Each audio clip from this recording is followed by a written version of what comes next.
What's up, YouTube? Hey, Card Dreamer here, coming to you with a response video for Pepino Man. It's early in the morning. I got my Raven coffee cup. So Pepino Man asked us, why do we collect sets? Why do we collect what we collect?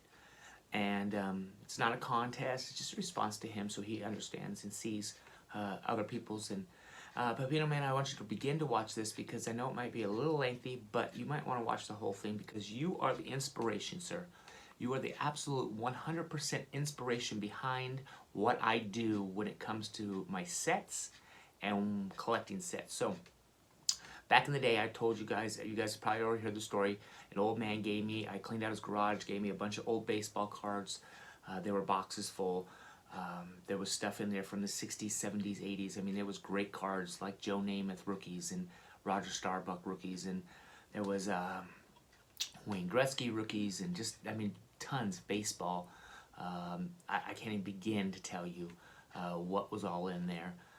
There was a whole long story. There is a detailed story to that later on, but that was it in my old videos. But anyway, I don't want to get into all that. So when I stopped collecting in 1996, my son was being born, was on his way, and I had to financially figure out something else other than collecting cards. 2 years later, I was still collecting a little bit. 2 years later, I met my beautiful wife, and in 1998, we got married.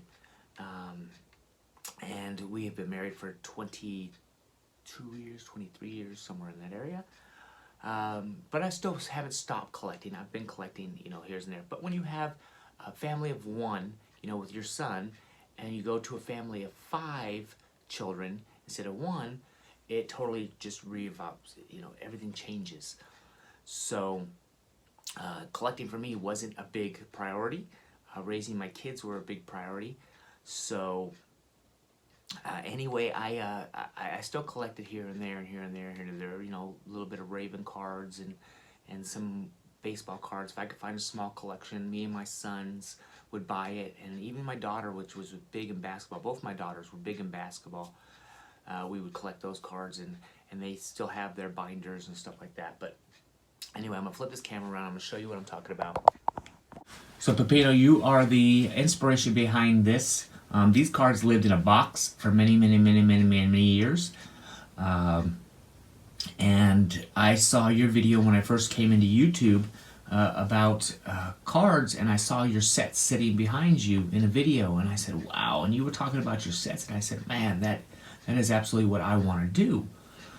So I broke out all the old cards and started putting these things into numbered order and sets, and had a bunch of starter sets, and there was spaces and everywhere, you know.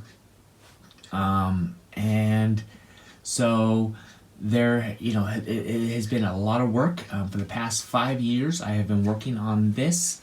This starts from 1969 to 1991 Pro set.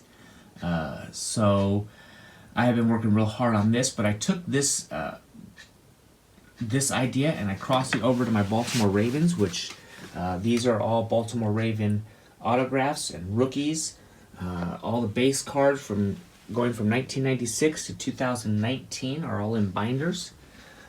These are also rookie cards. I'm going to flip this around. So the reason that you see all the binders with rookie cards and stuff, in 2000, I started collecting really heavy again in 1999. And in 2000, the Baltimore Raven Trio came out, which was the Chris Redman, Jamal Lewis, and Travis Taylor, which was huge for a Ravens fan because they were all 3 starting players that would come out. And so back in those days, I was buying packs and packs and packs and packs and boxes and packs and boxes and packs. That's when the addiction of the hobby came back.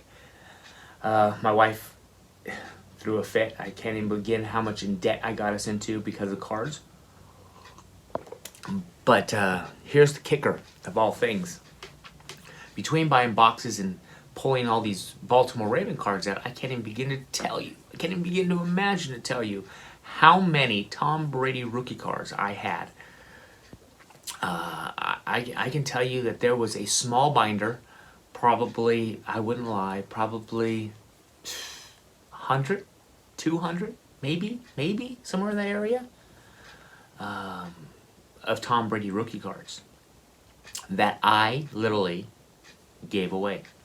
One of my son's friends was huge Tom Brady fan. He was a Patriots fan, and he had a bunch of Baltimore Raven cards that I wanted, and I just traded him the whole binder full of rookie cards. But so this is exactly why I collect the rookie cards for the Ravens, and I have binders and binders and binders full of them since 1996 for this reason. Because who would have thought last year, okay, not last season that we just had, not 1990, but 2018, okay, who would have thought that Lamar Jackson rookie cards, because nobody did, nobody cared about Lamar Jackson rookie cards or autographs. You could pick them up for $50 a piece, autographs. You could get rookie cards for $2 and $3, right? And who cared? So you never know,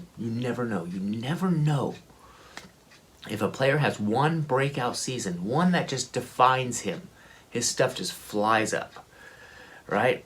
Does it stay up? No, unfortunately it doesn't. But anyway, I don't want to ramble.